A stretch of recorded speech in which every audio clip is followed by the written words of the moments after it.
श्री शिवाय नमस्तुभ्यम।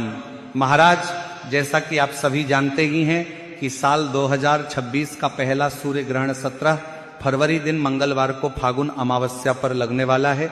ऐसे में महाराज आज हम जानेंगे कि भारतीय समयानुसार ग्रहण की शुरुआत कब होगी और ग्रहण की समाप्ति कब होगी।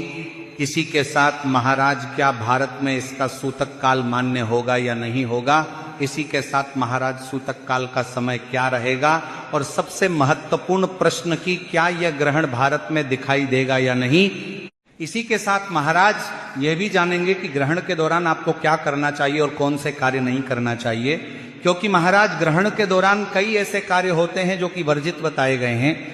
इसी के साथ गर्भवती माता बहनों को किन किन बातों का विशेष ध्यान रखना चाहिए यह भी हम जानेंगे। इसीलिए आप सभी वीडियो में अंत तक बने रहिए और यदि आपको ये जानकारी उचित लगे तो वीडियो को लाइक करें, चैनल को सब्सक्राइब करें और कमेंट बॉक्स में ओम नमः शिवाय या हर हर महादेव जरूर लिखें। तो महाराज इस वर्ष फागुन अमावस्या के दिन साल का पहला सूर्य ग्रहण लगने जा रहा है और यह ग्रहण 17 फरवरी मंगलवार के दिन लगने जा रहा है। और मंगलवार का दिन होने की वजह से इस दिन भौम अमावस्या का महासंयोग भी बन रहा है। इसी के साथ महाराज यह ग्रहण महाशिवरात्रि के तुरंत बाद लगने जा रहा है, इसलिए इसका महत्व कई गुना अधिक बढ़ जाता है। तो महाराज आप सभी की जानकारी के लिए बता दें कि 17 फरवरी को लगने वाला सूर्य ग्रहण एक वलयाकर सूर्य ग्रहण होगा, जिसमें सूर्य का करीब 96% भाग चंद्रमा द्वारा ढक लिया जाएगा और इस दिन जो सूर्य है वह आग के छल्ले के समान दिखाई देगा, यानी कि रिंग ऑफ फायर के रूप में नजर आएगा। इसी के साथ महाराज 17 फरवरी का सूर्य ग्रहण कुंभ राशि में लगने जा रहा है, इसलिए इस राशि में जो लोग जन्मे हुए हैं उन्हें विशेष ध्यान रखना होगा। इस राशि वालों को सूर्य ग्रहण में विशेष रूप से दान और जाप आदि करना चाहिए। आप सूर्य ग्रहण के दौरान ज्यादा से ज्यादा सूर्य के मंत्रों का जाप करें या महामृत्युंजय मंत्र का जाप करें, इससे आपको राहत मिलेगी। अब महाराज बात करें सूर्य ग्रहण के समय की, तो महाराज भारतीय समय के अनुसार इस सूर्य ग्रहण की शुरुआत 17 फरवरी की दोपहर 3:26 पर हो जाएगी और सूर्य ग्रहण की समाप्ति 17 फरवरी की रात 7:57 पर होगी। ऐसे में महाराज इस सूर्य ग्रहण की कुल अवधि 4 घंटे 32 मिनट की रहेगी। चलिए महाराज अब जान लेते हैं कि यह सूर्य ग्रहण कहां कहां दिखाई देगा। महाराज यह सूर्य ग्रहण दक्षिण अमेरिका, अर्जेंटीना, चिली, दक्षिण अफ्रीका, अंटार्कटिका, मोरिस, Tanzania, Zimbabwe, Zambia, Namibia, Botswana, Mozambique, हिंद महासागर व प्रशांत महासागर में दिखाई देगा। तो महाराज इसी कारण से 17 फरवरी को लगने वाला सूर्य ग्रहण भारत में दिखाई नहीं देगा। अब महाराज भले ही यह सूर्य ग्रहण हमारे भारत में नहीं होगा, लेकिन जिस समय यह ग्रहण शुरू होगा उस समय तो हमारे भारत देश में सूर्य देवता उपस्थित रहेंगे, लेकिन ग्रहण की छाया भारत पर नहीं पड़ेगी। इसी कारण से यह ग्रहण भारत में नहीं देखा जा सकेगा। इसी वजह से महाराज जब भी सूतक या सूर्य ग्रहण लगता है तो उस समय मंदिर में पूजा पाठ बंद कर दिए जाते हैं, भगवानों का कोई स्पर्श नहीं किया जाता है।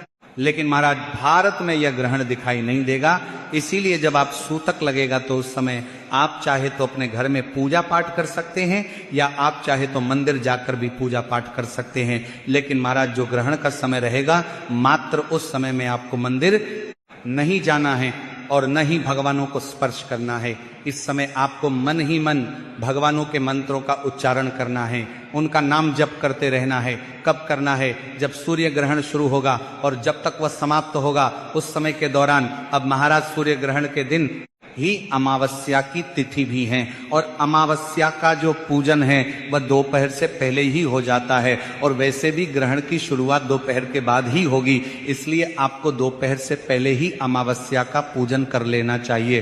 क्योंकि महाराज जब भी सूर्य ग्रहण लगता है तो इसमें किसी भी प्रकार का कोई भी शुभ या मांगलिक कार्य नहीं किया जाता है, जैसे कि शादी, विवाह, मुंडन, गृह प्रवेश, हवन आदि शुभ कार्य ग्रहण के दौरान नहीं किए जाते हैं। तो महाराज हमारे भारत में यह ग्रहण नहीं दिखाई देगा और सूतक काल भी मान्य नहीं होगा। लेकिन ग्रहण की शुरुआत 17 फरवरी दोपहर 3 बजे से होकर के रात्रि 8 बजे इसकी समाप्ति होगी। तो इस समय के दौरान आपको कुछ ऐसे कार्य हैं जो नहीं करना चाहिए, जैसे कि इस समय में कोई भी मांगलिक कार्य न करें और न ही इस समय किसी व्यक्ति को अपने नए काम की शुरुआत करनी चाहिए। इसी के साथ महाराज ग्रहण के दौरान खाना भी नहीं बनाना चाहिए और न ही खाना खाना चाहिए, और अगर खाना बना हुआ रखा है तो उसमें कूसा, घास या तुलसी के पत्ते अवश्य डाल लेने चाहिए। इसके अलावा ग्रहण के समय दांतों की सफाई, बालों में कंघी भी नहीं करनी चाहिए। महाराज इस समय नाखून काटना, बाल काटना, ये सभी कार्य वर्जित माने गए हैं। इसी के साथ महाराज आपको ग्रहण शुरू होने से पहले स्नान कर लेना चाहिए और ग्रहण के दौरान आपको ध्यान मुद्रा में रहना चाहिए। आप अपने इष्ट देव के मंत्रों का जाप करें। सूर्य ग्रहण के समय सूर्य के मंत्रों का जाप करें या किसी धार्मिक पुस्तक का पाठ करें, और फिर जब ग्रहण खत्म हो जाए तब आपको गंगा जल डालकर स्नान अवश्य करना चाहिए। साथ ही ग्रहण समाप्त होने के बाद किसी गरीब या जरूरतमंद को अनाज, कपड़ा या कुछ पैसों का दान भी करना चाहिए। इसी के साथ ग्रहण के दौरान भोजन करना, खाना पकाना, नहाना, सोना आदि जैसे कार्य भी वर्जित होते हैं। इसके अलावा ग्रहण के दौरान तुलसी के पौधे या शमी के पौधे को भी स्पर्श नहीं करना चाहिए, और जब ग्रहण खत्म हो जाए तो उसके बाद में इन पौधों को भी गंगा जल छिड़क कर शुद्ध करें। अपने घर और पूजा स्थल को भी गंगा जल छिड़क कर शुद्ध जरूर करें। इसी के साथ सूर्य ग्रहण के दौरान मंत्र जाप, ध्यान साधना अच्छे फल देते हैं, क्योंकि महाराज ग्रहण का नकारात्मक प्रभाव गर्भवती महिलाओं पर सबसे ज्यादा पड़ता है। इसीलिए उन्हें सूर्य ग्रहण के समय खास सावधानी रखनी चाहिए। ग्रहण के नकारात्मक प्रभाव से बचने के लिए गर्भवती महिला को तुलसी का पत्ता अपने जीभ में रखकर हनुमान चालीसा या दुर्गा सप्तशती का पाठ करना चाहिए। इसके साथ ही ग्रहण शुरू होने से पहले आपको थोड़ा सा गंगा जल भी पी लेना चाहिए, और ग्रहण का सूतक लगने से पहले अपने पूरे पेट पर गेरू या लाल चंदन का लेप जरूर लगा लें। इससे ग्रहण का नकारात्मक प्रभाव आपके होने वाले शिशु पर नहीं पड़ेगा। साथ ही ग्रहण के समय अपने पास एक नारियल भी अवश्य रखें। इससे ग्रहण की नेगेटिविटी आपको कोई भी नुकसान नहीं पहुंचा पाएगी।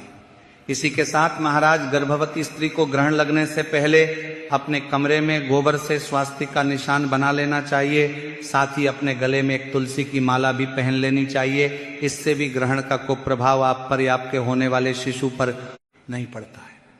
इसके अलावा ध्यान रखें कि गर्भवती महिला को ग्रहण के दौरान दरवाजे की कुंडी को भी स्पर्श नहीं करना चाहिए। आपको इस दौरान ताला खोलना व बंद भी नहीं चाहिए। गर्भवती को किसी भी तरह की नुकीली या धारदार चीज का इस्तेमाल नहीं करना चाहिए। इसके अलावा गलती से भी ग्रहण की छाया आपके गर्भ में नहीं पड़ने देनी चाहिए। इसी के साथ महाराज जब सूर्य ग्रहण समाप्त हो जाए तो उसके बाद लाल चीजों का दान करें। आप लाल मसूर की दाल, लाल कपड़ा, गुड़, चने की दाल, लाल फल और पैसों का दान करें। इससे आपको शुभ फल की प्राप्ति होगी।